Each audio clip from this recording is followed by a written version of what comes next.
Busca un papá que tenga cerca y dile felicidades. Muy bien, muy bien. Varones, varones, ¿cuántas mujeres le han dicho felicidades y ustedes ya le dijeron igual?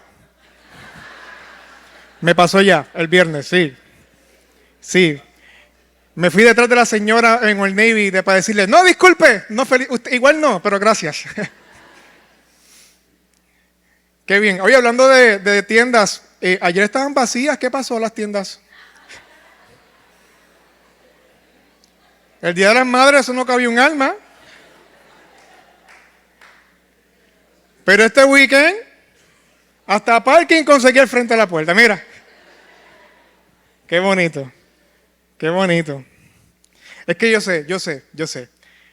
El regalo que quiere todo papá en el Día de los Padres es, déjenme quieto. Es más, ustedes váyanse a comer. Vayan ustedes. Yo me quedo tranquilo. Yes.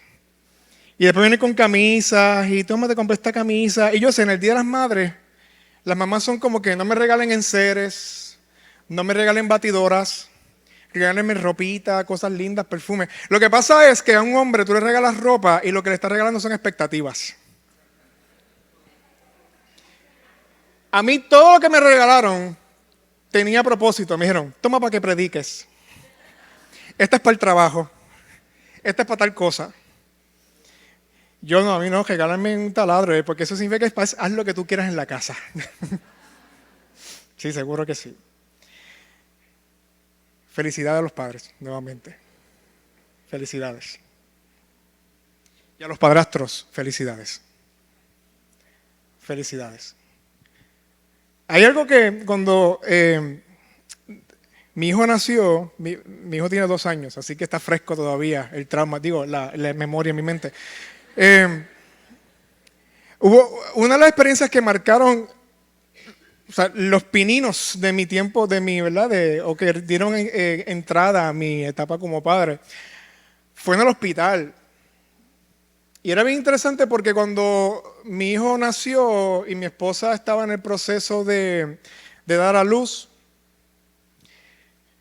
en el hospital, mi esposa, bueno, mi bebé, aunque aún no había nacido, mi bebé ya era alguien. Era bebé, y mi esposa era mamá de bebé, y yo era el acompañante de mamá.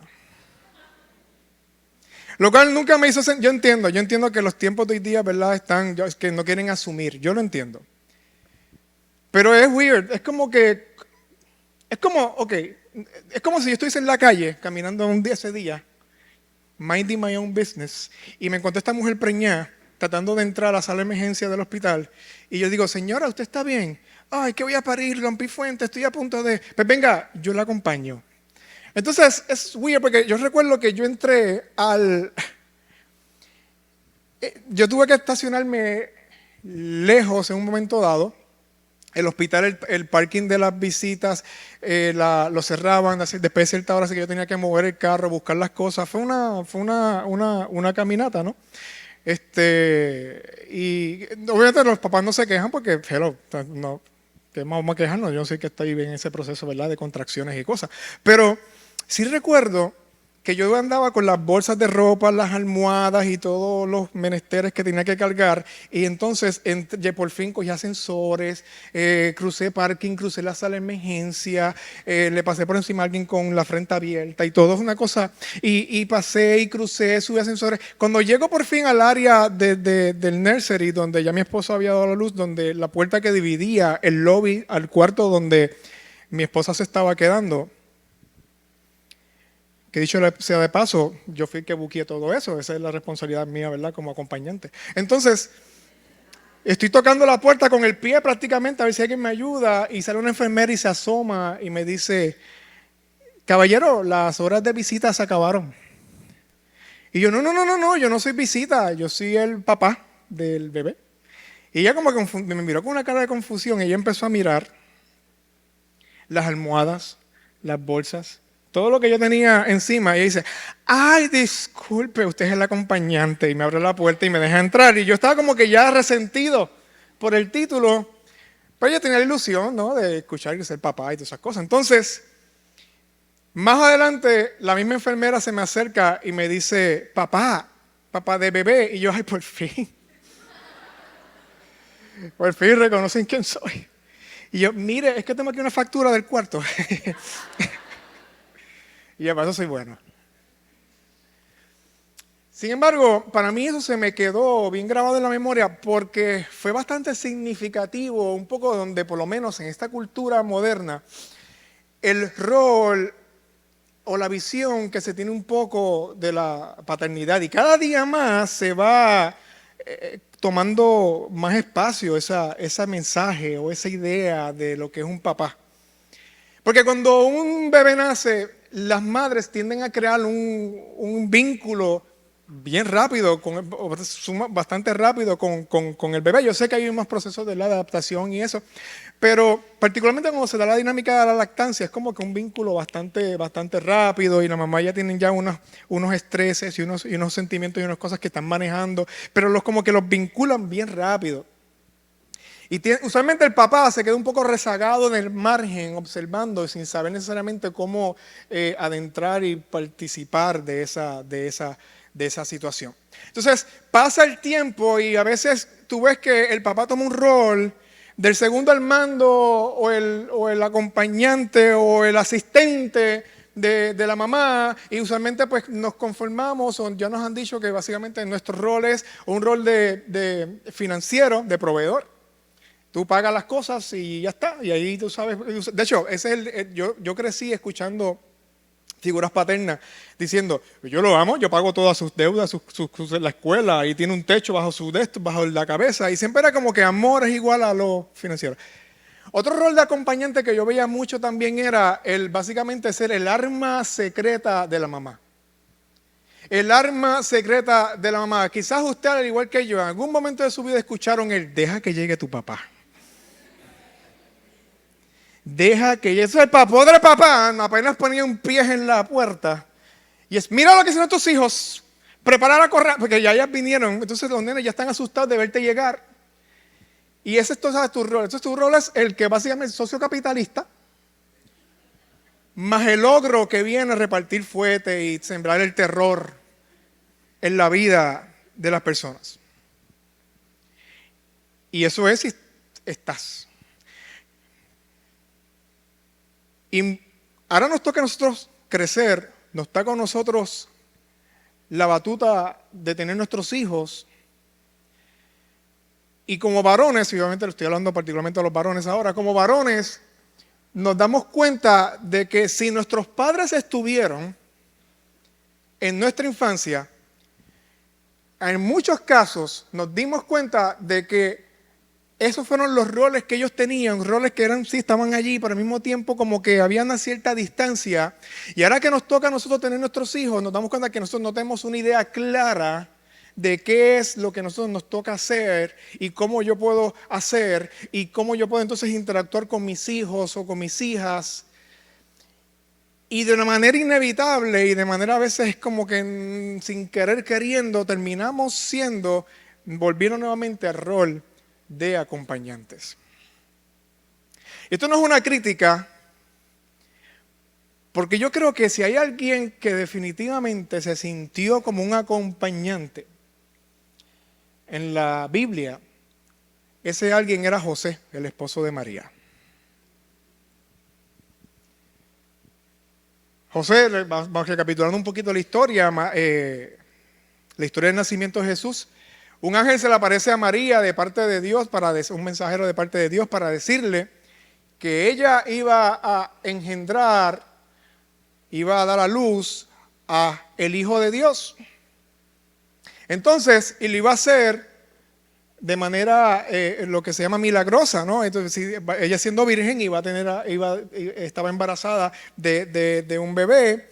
Así que para todos los efectos, María es la heroína, es la héroe de esta historia. Y José está allí, buscándole cuarto donde parir, básicamente. Así que nosotros contamos la historia. José es el acompañante. Entonces, pero piensa en esto. Y aquí voy arrancando haciendo preguntas. Piensa en esto. Si Dios no necesitó de un hombre para concebir a Jesús, para venir al mundo. ¿Por qué llamó a un hombre para que fuera figura paterna y estuviese en la crianza de Jesús? Y ya esto me empieza a crear preguntas, pero vamos a la palabra, vamos a ver un poco qué es lo que está pasando y a lo mejor podemos empezar a contestar preguntas como esta, ¿no? ¿Cuál es el rol? ¿Realmente José era un acompañante? ¿Realmente José es el personaje secundario relegado al margen de esta historia? Porque creo que las respuestas que encontremos en esta historia pueden darnos mucha luz de lo que Dios espera de nosotros como padres. Mateo 1, verso 18 al 21 dice: el nacimiento de Jesucristo fue así. Su madre María estaba comprometida para casarse con José. Pero antes de unirse a él, resultó que estaba embarazada por el poder del Espíritu Santo. Como José, su esposo, era un hombre justo y no quería exponerla a vergüenza pública, decidió romper en secreto el compromiso. Pero cuando él estaba considerando hacerlo, se le apareció en sus sueños un ángel del Señor y le dijo: José, hijo de David, no temas recibir a María por esposa, porque ella ha concebido por el poder del Espíritu Santo. Dará a luz un hijo y le pondrás por nombre Jesús. ¿Quién le va a poner por nombre Jesús? María. ¿Quién? José. Porque él salvará a su pueblo de sus pecados. Y todo esto sucedió para que se cumpliera lo que el Señor había dicho por medio del profeta: la Virgen concebirá y dará a luz un hijo y lo llamarán Emanuel, que significa Dios con nosotros. Y cuando José se despertó, hizo lo que el ángel del Señor le había mandado y recibió a María por esposa. Y cuando veo esta historia, yo pienso que lo primero que podemos extraer de aquí, lo primero que nos empieza a contestar la pregunta: ¿por qué concibió sin un papá, pero reclutó a un papá? Y hay razones proféticas también de cumplimiento, etcétera, que son importantes aquí. Pero me quiero enfocar en lo siguiente, y es que Dios, al igual que con José, espera de nosotros que mucho más que acompañantes podamos demostrar ciertos atributos que José nos está modelando en esta historia. Mucho más que un acompañante, Dios espera que seas un hombre justo. Mucho más que un acompañante, Dios espera que seamos hombres justos. Fíjate que lo primero que dice cuando José estaba en este proceso de enterarse de lo que estaba ocurriendo con María, era que la palabra dice: como José era un hombre justo y no quería exponerla en vergüenza pública, decidió romper en secreto el compromiso. Y hombre justo significa, para los efectos de esta cultura, hay dos aspectos bien importantes de por qué dice hombre justo. El primero es que estas personas se desarrollaron, su cultura fue en lo que se llama la cultura bajo la ley de Moisés. ¿Okay? Así que para ellos, la ley de Moisés, particularmente para alguien como José, que la Biblia lo dice que es justo, la ley de Moisés era básicamente su norte de vida. Ellos se dejaban llevar por completo por la ley de Moisés. Era fiel a esa ley, porque él entendía que siendo fiel a la ley de Moisés, que Moisés escribió, dada por Dios, él estaba siendo fiel a Dios. Ahora bien, la ley de Moisés dice que si una mujer queda embarazada fuera del espacio de matrimonio, particularmente cuando ya estabas en el proceso porque de sellar y terminar y culminar el proceso de casamiento, se cuenta o se considera adulterio de parte de ella. Bueno, dos personas, pero en este caso estamos hablando de María. Entonces, la ley de Moisés dicta, según creo que es Levítico de Deuteronomio, dicta que ella debe ser muerta y esto suena medio obviamente, pero estamos hablando de aquella época, por lapidación, o sea, apedreada. Eso es lo que dicta la ley de Moisés. Pero escuchen bien, porque aquí viene interesante, porque él dice, él es una persona justa, pero en lugar de hacer lo que dicta la ley, él decidió hacer otra cosa. Sin embargo, la palabra está diciendo que él era justo. Así que quizás nos está faltando un elemento adicional a este asunto de qué significa ser justo. Y lo que significa ser justo no solamente es obedecer la ley, no solamente es llenar los checkboxes, ¿no? Sino se trata de alguien que camina y busca vivir alineado al corazón y al carácter de Dios. Y la razón por la que sigue la ley al pie de la letra o con mejor de sus circunstancias es porque es su mejor estándar o su mejor guía para caminar según la ley de Dios. Sin embargo, y todos aquí sabemos que es bien fácil también cuando nos sentimos heridos, cuando nos sentimos frustrados, cuando nos sentimos cansados, empezar a buscar qué recursos tenemos para nosotros ser personas que ejecutan venganza y llamarlo justicia. Pero José, la Biblia lo llama justo porque lejos de utilizar la ley como un arma para él poder entonces decir voy a hacer venganza, él decidió actuar en misericordia y en compasión. Y la Biblia lo llamó justo.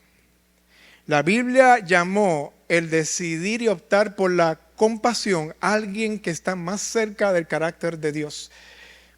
Lo que la Biblia llama justo en nuestra cultura, algo como eso, nosotros, por lo menos en mi casa, lo hubiesen llamado blandengue. Mira para allá cómo se dejó hacer eso. Y la recogió así. Qué blandengue, no tiene dignidad, no tiene dignidad. Pero déjame explicarle algo que está pasando que nosotros a lo mejor se nos pierde un poquito en la traducción.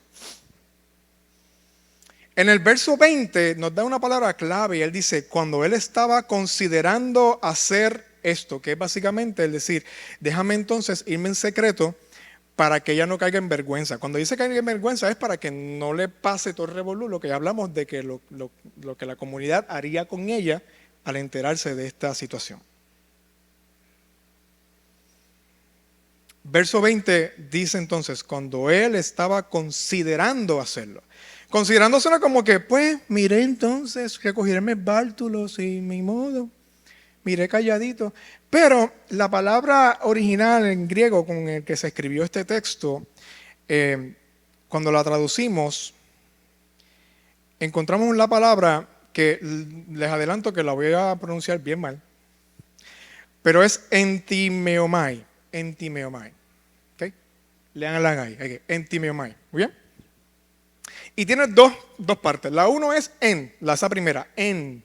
Y en significa algo que está ocurriendo de manera como que dentro de unos límites, ¿verdad? Y eso está como que constantemente, es como alguien que está completamente encerrado en su pensamiento. En este caso esa es la connotación. Alguien que está completamente encerrado y enfocado en sus pensamientos. ¿Qué pensamiento? Bueno, aquí viene la segunda palabra. Y la segunda palabra es, el segundo componente es timos, que es en tiomai, timos. Viene de la raíz timos, que significa un enojo ardiente, un coraje feroz, una ira que quema por dentro y consume. Este hombre estaba maquinando tantas cosas en su mente. Y nosotros pensamos que él dijo, no, se preñó, pues me voy. No. Él estaba manejando con su dolor, con su herida, con su orgullo. Posiblemente hasta pensó, caramba, bueno que le pase, que la apedreen. Bueno que le pase. Y esta pelea constantemente pero esto es porque estoy siendo justo o porque estoy siendo vengativo. Entonces, este constante pulseo en su mente es lo que nos está hablando la palabra que él está experimentando. ¿Algunos de nosotros alguna vez hemos vivido corajes de esa manera? Y déjame ponerlo en perspectiva. Porque estamos hablando aquí de alguien que está manejando lo que él entiende es una infidelidad. Y aunque yo sé que esa historia no es ajena para muchos de nosotros, déjame entonces bajarle un poquito el volumen porque no se dedica exclusivamente a manejar temas de esta intensidad. Todos nosotros, varones, que estamos casados o hemos vivido en pareja, hemos vivido momentos de furia ardiente y fugaz. Todos, y ustedes están calladitos, ¿ven? No se atreven ni siquiera ni a, porque saben, lo hemos vivido. Todos hemos sentido frustración, todos hemos sentido molestia cuando dicen cómo hacer las cosas o estás haciéndolo mal, no, así sí, pero ¿por qué? ¿Pero por qué cuando te lavas los dientes tienes que manchar todo el espejo con las gotitas? ¿Por qué cuando te lavas las manos tienes que sacudirte? Usa toalla y yo, pues déjame en paz, yo me quiero secar con los pantalones. Pero todos esos procesos se acumulan. No, voy a coger el nene. No lo cojas así, coge el asado, pero déjame cogerlo como yo quiera. No jueguen mucho de mano con el nene que lo lastima. No se va a lastimar. Ay, si se cae, pues si se cae que se levante. Ayúdalo, lo estoy ayudando, dale, levántate. Tenemos approaches bien distintos muchas veces en cómo hacer las cosas, pero todos nosotros, de una manera u otra, nos hemos visto dentro de nuestro corazón diciendo, ve para allá, que gente malagradecida. En esta casa no agradecen lo que yo hago por esta casa. ¿Ok? Se ríen por no llorar, ¿tú ves? Mira para allá, que si yo me muero hoy mismo, Dios, dame un ataque, fulmíname para que ustedes vean cómo ellos van a sufrir. ¿Lo hemos pensado? Si yo desaparezco hoy, esta gente se va a chavar toda. ¿Quién va a pagar la casa? Y la escuela de los nenes. Que haga homeschooling para que tú veas cómo se van a arrancar los pelos. Y comenzamos a pensar todas estas cosas y empezamos a pensar, es que ellos no se merecen lo que hago. Esa mujer no se merece lo que yo hago. Esa mujer no se merece mi esfuerzo. Esa mujer no se merece nada. Y empezamos con esa cuestión y el problema es que empezamos a caer en una actitud de desprecio por las personas. Y si hay algo que yo he aprendido en este mensaje, que me ha dado duro esta semana en este mensaje, porque cuando le estoy hablando esta idea, pensaba mucho en cuanto a nuestros hijos. Pero Dios me estaba hablando de que un padre donde primero necesita darle lugar a la compasión y a la misericordia, eliminar el timos, el pensamiento furioso y airado en nuestra mente que nos puede llevar a tomar decisiones erróneas, contrarrestarlo con compasión, con el carácter de Dios, y quienes primero necesitan ver eso son nuestros hijos, pero curiosamente no es necesariamente hacia ellos primero.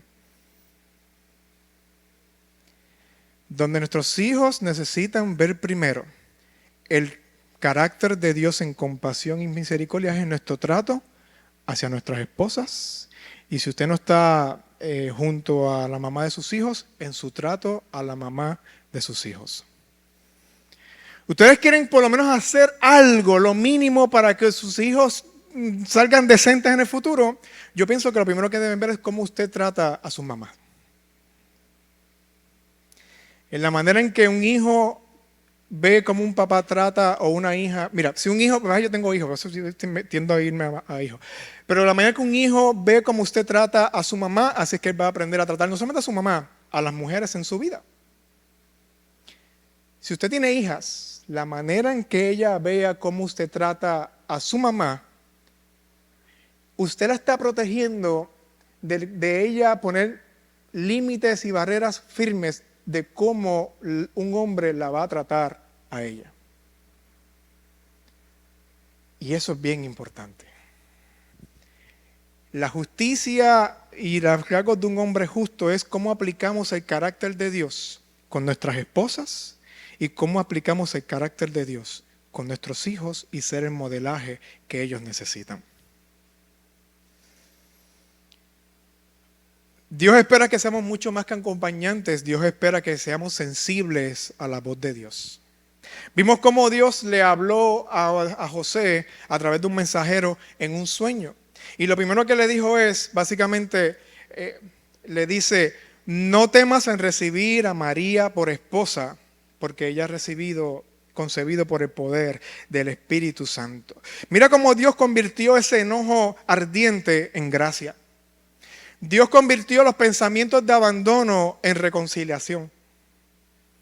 Y es la voz de Dios la que puede hacer una interrupción a los pensamientos de coraje, a los pensamientos de las heridas, a los pensamientos del pasado, incluso a riesgo de volver a repetir las historias del pasado.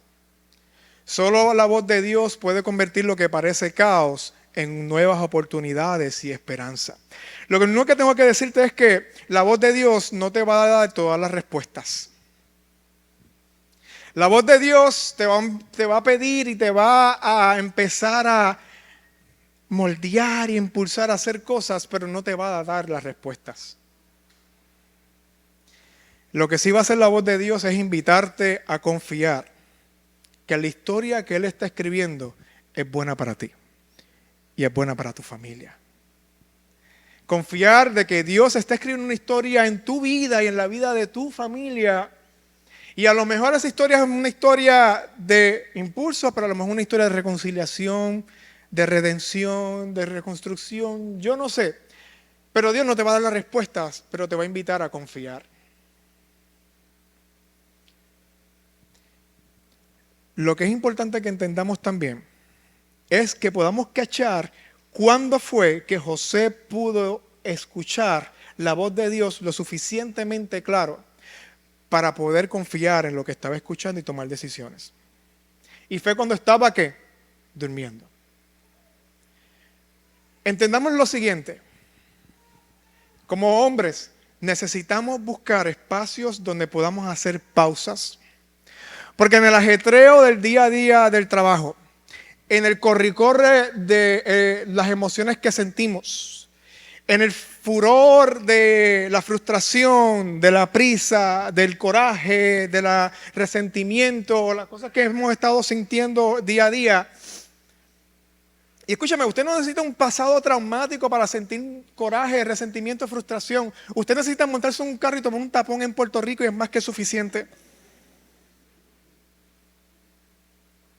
Y en este día a día podemos distraernos con tantas cosas y el furor de tantas cosas que se nos nubla la mirada y el oír a la voz de Dios en la vida.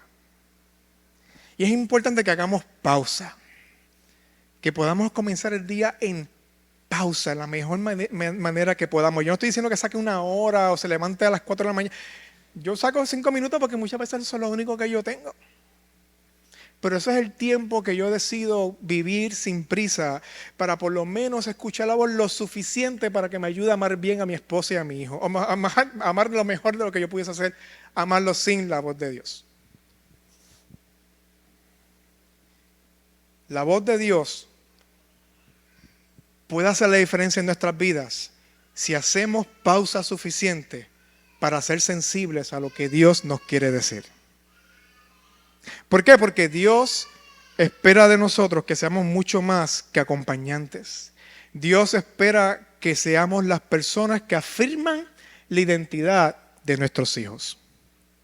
Dios, y escuche bien, yo pienso que esta es la parte más importante de todas. Dios espera que seamos las personas que afirman la identidad de nuestros hijos. Verso 21 dice, dará a luz un hijo y tú, le añadir tú, pero básicamente es implícito. Tú le pondrás por nombre Jesús, porque Él salvará a su pueblo de sus pecados. Jesús significa, el significado del nombre es Jehová salva. Jehová salva. O sea que Jesús ya del saque, su mismo nombre ya venía a darnos cuál era su misión, cuál era su propósito, cuál era su identidad. El Salvador del mundo. El Salvador que vino a este mundo a conectarnos y a traer reconciliación y paz entre Dios y nosotros para que nosotros podamos vivir vida y lo que Él llama vida eterna. Debe decir una cosa, los nombres en aquella época eran sumamente importantes. Sumamente importantes. Tan importantes que básicamente asignaban identidad a las personas. asignaban identidad al punto que por tu nombre ya la gente más o menos ya empezaban a preconcebir ideas de quién tú eres, cómo tú eras, etcétera, al punto que eventualmente tú crecías creyéndotelas y construías tu identidad a base del nombre que has recibido. Y eso es algo bien importante. Entonces, José, cuando Dios le dice a través del ángel que le tenía que poner el nombre, no era simplemente que había el registro demográfico y lo escriba sin que nadie se diera cuenta. Lo que ocurría era que había todo un ritual y toda una ceremonia que se daba el día de la circuncisión del niño, donde frente de su comunidad que seguramente estaba murmurando de quién realmente era el bebé, al frente de su comunidad, él dijo: este niño se llama Jesús y es mi hijo. Al frente de todas esas personas, él reconoció primeramente que él sí iba a ser responsable del desarrollo de ese niño. Porque la voz de Dios en nuestra vida exige responsabilidad. La voz de Dios en nuestra vida, lo primero que exige en nosotros es confianza y asumir responsabilidad. Esto a mí me choca porque yo crecí en culturas de iglesia donde decían: la voz de Dios en tu vida es para prosperidad y para que tú vas a tener tantas cosas y de cosas materiales y de beneficio. Pero he aprendido con el tiempo y viendo historias como esta que la voz de Dios me invita a confiar. Y como yo confío, asumiendo responsabilidad. Y cuando asumo responsabilidad, lo primero que yo estoy dejando de saber al mundo entero es que yo soy el primero que reconozco lo que Dios está haciendo en la vida de mi hijo. Yo soy el primero que reconoce que Dios tiene un plan para la vida de mis hijos. Que cuando en el caminar a ellos se les olvide quiénes son, yo voy a ser el primero que les voy a recordar su nombre y quiénes son. Tú eres mi hijo y Dios tiene un plan para tu vida. José dijo: Él es Jesús, Él es Dios quien salvará al mundo. Y cuando se les olvide, porque se les va a olvidar, acuérdense de ese nombre que yo le estoy diciendo a todo el mundo aquí en voz alta. Y esto es bien importante porque aunque nosotros el significado y el peso de los nombres no lo llevamos tan como en esa época, tan fuerte como en esa época, la realidad es que nosotros todos llevamos un nombre que hemos recibido mayormente por la relación o falta de relación que hemos tenido con nuestros padres. Todos llevamos un nombre. Estoy hablando mucho más de María, Hugo, Daniel, José, Joel, Clarisa. Estoy hablando más allá. Estoy seguro que tiene un significado cada uno de los nombres. Estoy hablando de que cada uno de nosotros, además de nuestro nombre de pila, llevamos nombres que han funcionado como la semilla que le ha dado forma a nuestra historia. El que no fue querido, el abandonado, el que no dio el grado, el que no fue suficiente, el hijo que fue amado, el favorito, el casi favorito, la oveja negra, el que no da pie con bola, el que siempre mi papá tiene que rescatar porque no pudo hacer nada bien. Cada uno de nosotros hemos construido nuestra historia a base de nombres que hemos recibido por la relación con nuestros padres.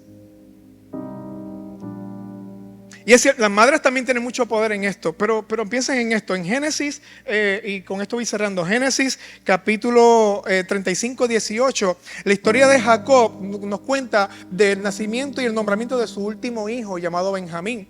Entonces, recuerdo, la mamá cuando nació, que se llamaba Raquel, cuando nació, ella murió en ese parto. Así que sus últimas palabras fue nombrar a ese niño luego de un procedimiento bien arduo y doloroso. Y ella llamó a ese niño Benoni, que significa hijo de mi tristeza, de mi dolor, de mi angustia.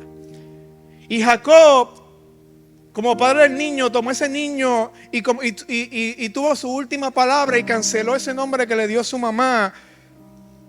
O sea que el nombramiento y lo que las madres hacen por nosotros tienen mucho poder, pero la Biblia es interesante cómo el papá tuvo la última palabra y la identidad de este hijo y le cambió el nombre de Benoni a Benjamín, que se llama hijo de mi derecha o hijo de mi esperanza.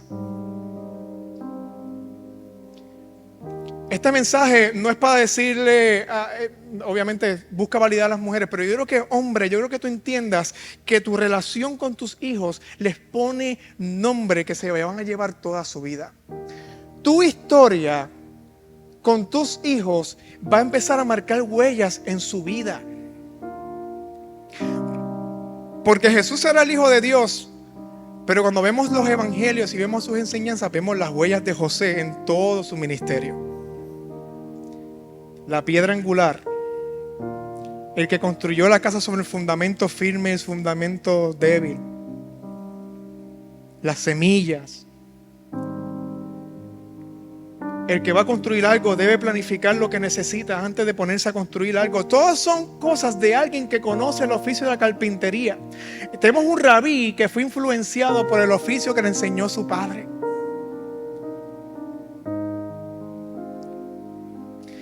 Tenemos un rabí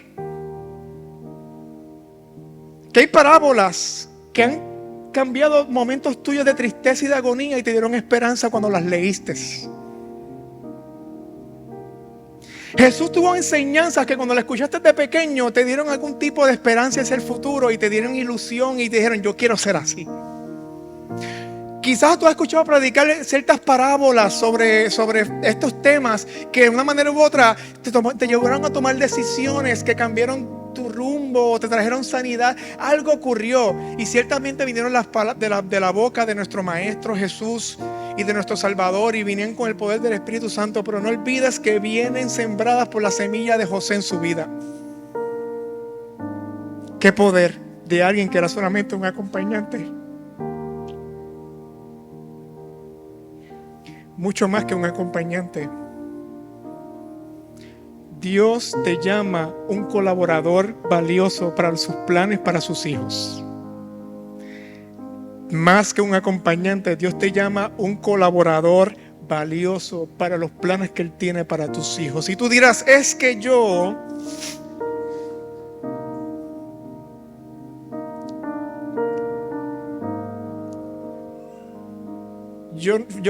no tuve ese modelaje. Esa no es mi historia.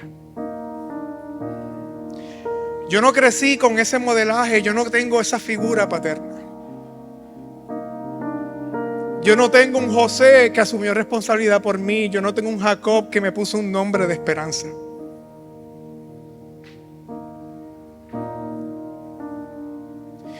O a lo mejor sí lo tuviste, pero tú dices, yo no soy ni José, yo no soy Jacob. Mi historia no se parece a esa.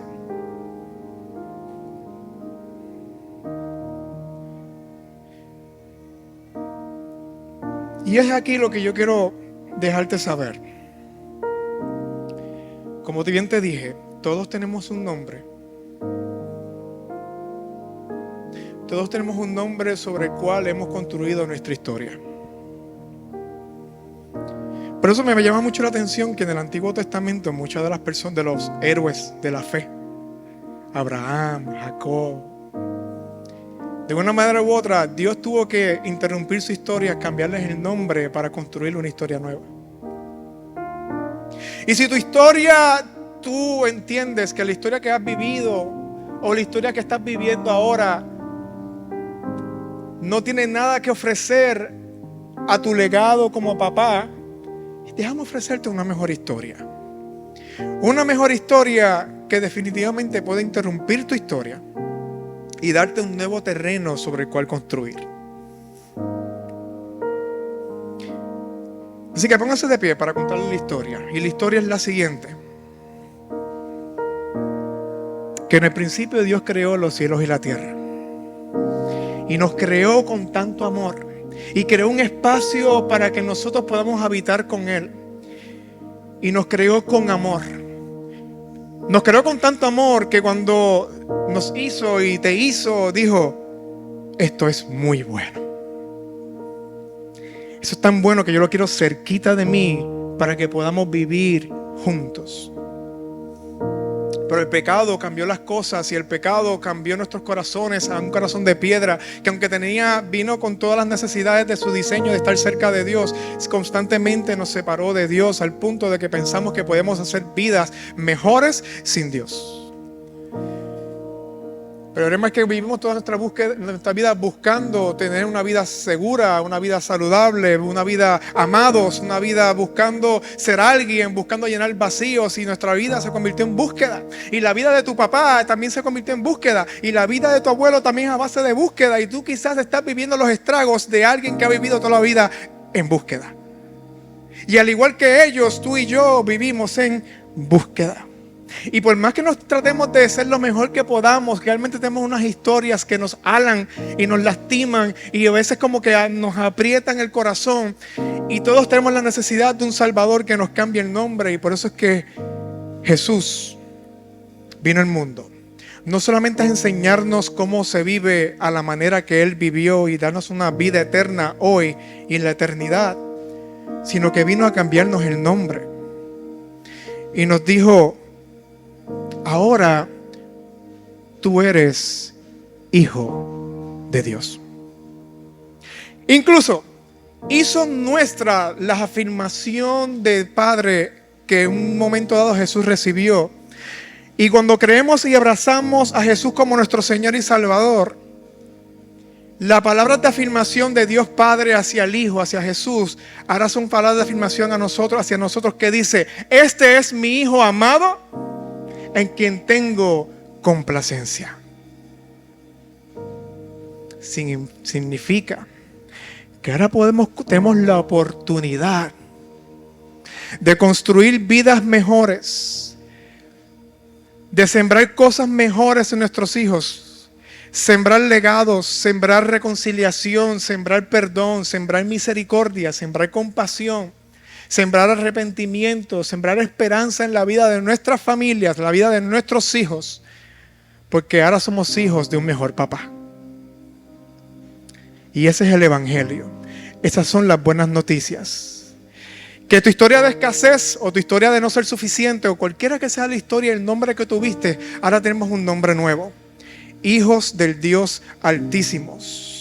Bienvenidos a vivir en su presencia y ser amados y ser transformados en nuestro amor. No es una invitación a ser perfectos, es una invitación a ser transformados y a caminar y crear una nueva historia. Y mi pregunta es: ¿acaso eres tú quien necesitas abrazar y construir sobre una nueva historia? ¿Acaso eres tú quien necesitas ese nuevo nombre, Hijo del Dios Altísimo? Porque si ese eres tú, permíteme hacerte esta invitación. Una invitación que yo simplemente le estoy poniendo voz a lo que estás escuchando en tu corazón ahora mismo, y es decir: ven, abraza el amor de Jesús en adoración y arrepentimiento. Confía en mí. Quiero ser tu Señor, quiero ser tu Salvador, y quiero darte un nuevo nombre. ¿Y qué te parece si eso es lo que estás escuchando de parte de Dios, si le ponemos un acto físico o algo que es lo que está ocurriendo en tu corazón? Y te invito entonces a que des un paso hacia el frente y permítanos orar contigo. Vamos a orar. Alguno de los líderes se va a acercar a ti. Así sea que seas padre o no, así seas que seas madre o no, lo que va a ocurrir en el futuro, todo lo bueno que vendrá de parte de Dios, depende de este momento. El momento en que Dios te cambia el nombre y te da una nueva historia para construir tu vida. Si ese eres tú, te invitamos al frente mientras cantamos juntos para orar por ti. Amén.